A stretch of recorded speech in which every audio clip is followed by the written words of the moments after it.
I just want him to love me. Where did it all go wrong? Why all of a sudden it was going so well and now it's like it never existed? So I had a question come in from a follower around love and relationships, how she had just met this amazing man, this man that she was deeply connected to. And in that, he also felt and he also expressed that he was deeply connected and they were moving through the early stages of the relationship. Then all of a sudden, he ended the relationship. He said it was too much for him. He said there was too much pressure for different reasons and that he really struggled to be there. And the question that really came forth is, how did something that felt so good and felt so right, how did something that it just felt so in alignment, how could it be wrong? How could it hurt so much? How did it just so dramatically and rapidly end? Where did that come from and why did that happen? He seemed so ready. He seemed so present. He was telling me that he is falling in love with me so fast. This is what she was saying. That he is so attentive, he's so compassionate, he's so kind, he's so gentle, he's all these things. There were so many other attributes and so many other characteristics. Yet, why did it end so abruptly? What happened? And whilst there are so many layers to all of this, I want to go through why some men really struggle to commit and why some, not just men, but individuals struggle to commit. First and foremost, we forget the importance and the power, the pull that the biological phase, the hormonal rush phase of meeting someone has. And so let me explain what I mean by that. When we meet someone that we are attracted to and we're magnetized to, at some level our biology and our hormones take over. And as our biology and our hormones take over, we become polarized in our view. We become very, very single-minded. We are only able to see the goodness, the greatness, the beauty, the whatever characteristics are in alignment with us, the compassion, the love, the kindness, the care, the openness, the expressiveness, the receptivity, the way that he or she surprised me, the way they touch me, the way they care for me. We only see that. And we become blinded, so to speak. Now, we forget the importance of this. We forget that this stage deeply influences how we see that person. And sometimes we see that person with what we call blinkers on. Now, there's nothing wrong with this stage. It's a part of human development and human relationships. It's part of how we relate. The thing is that we sometimes get too caught up in this stage and too obsessed in this stage. And so one of the reasons that we sometimes go all in and then pull way out is because we've realized that we've gone in too quick. It's brought up a lot of stuff, which brings me to my next point, unresolved stuff, pain and trauma from our childhood or previous relationships, or just unresolved stuff, fears and pains and experiences that we haven't dealt with. And when we come close and intimate with someone, when we become close with someone, it really triggers us and it brings up a lot of old stuff. And sometimes that's too confronting and we associate those ill feelings, those negative feelings, those very painful feelings with that person that we're falling for, that we're interacting with. And then we think, well, if I push them away, I'll push these yucky feelings away. I'll push these fears away, these pains away, and I will feel better. Yes, and that may happen temporarily, but unless we deal with our stuff, we're never going to push those feelings away. We're never going to deal with them in a way that actually frees us, because we'll just attract those circumstances, those projections, those people, those types of relationships in a new person or in a new set of circumstances.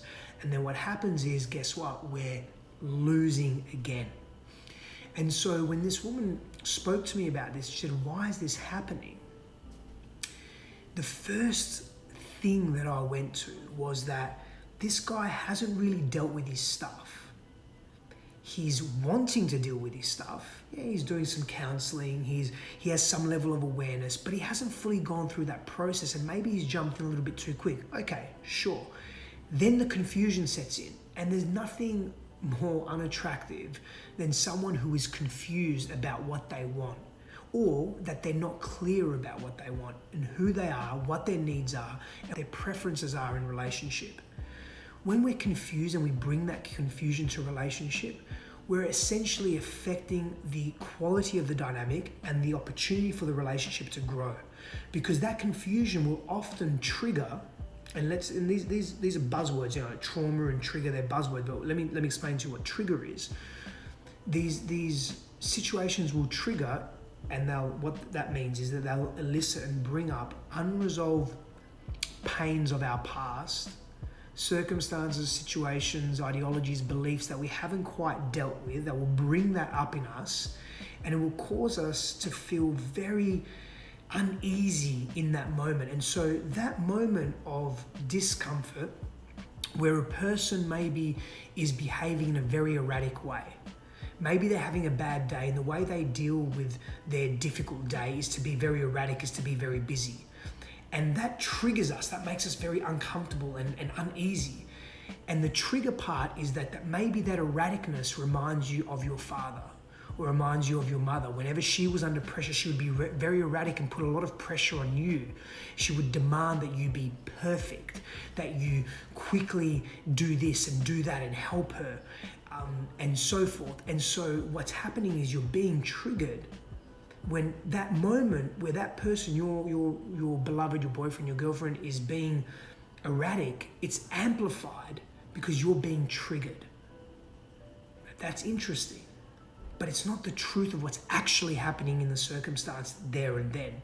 And so anything that's undealt with, that we can't recognize, that we're unaware of, will bring that into our adult relationships from our past. And so this isn't always the case, but it's often the case where whatever we've experienced before the age of 10 or 12, whatever we've formed ideas about ourselves, about love, about giving love, receiving love, about relationships, our belief systems about how we should be in relationship, what's important to us, our value sets, our language sets, what we're attracted to and repelled by. This is generally formed consciously and unconsciously before the age of 12. And we bring that into our adult lives and into our adult relationships. And if we haven't quite understood ourselves, and we haven't made the subtle connections of where our behavior comes from, what we're magnetized towards and what we pull away from, what we're reactive to in life and what we can actually have a capacity to respond to, it will continue to affect us at an unconscious level. And so more often than not, we'll have an experience in the world where we feel really overwhelmed, more so than what the situation presents, and we don't know why, but we just don't like that feeling of overwhelmed. We don't like that feeling of feeling so uncomfortable, so we do what we think is going to remove us from that situation. So we push that situation or person away, or we remove ourselves and we're ignoring the deeper growth that can take place, or the lesson. And relationships do this. And so when this woman asked me, why am I feeling this way? Why am I experiencing this? Why has this happened? There could be many reasons. But if we just dig a little deeper, we can see that unresolved issues of the past can play a tremendous role in our confusion and in our jumping in. We can look at that hormonal rush playing a massive role in what attracts us but then repels us. And of course, there's a lot more to it than this. That's a starting point. And so anytime these circumstances happen where we are catapulted into fast love, and then we experience this very abrupt disconnect, it's an opportunity to look at what are we attracting, and beyond that, what are we experiencing within ourselves that is bringing this into our lives, and what can we learn from this, and how can we grow? And it's an opportunity to reset and get very clear on what we want in life, what our highest values are, what's important to us, what we wish to experience in the world. If someone is a maybe, or they're not a full yes, they're a no. End of story. And you don't need that in your life. And so it's another opportunity to also look at your patterns of self-worth. What do you believe you deserve? And that's another opportunity as well. There's always minimum two perspectives in life. What's in it for you, and how's that other person behaving? And then from there, what stems from that is, okay, what can I learn from this, and how can I completely grow? And what's happening that's feeding into all of that? Hope that's helped a little bit. Pound blessings to you. I'll see you soon.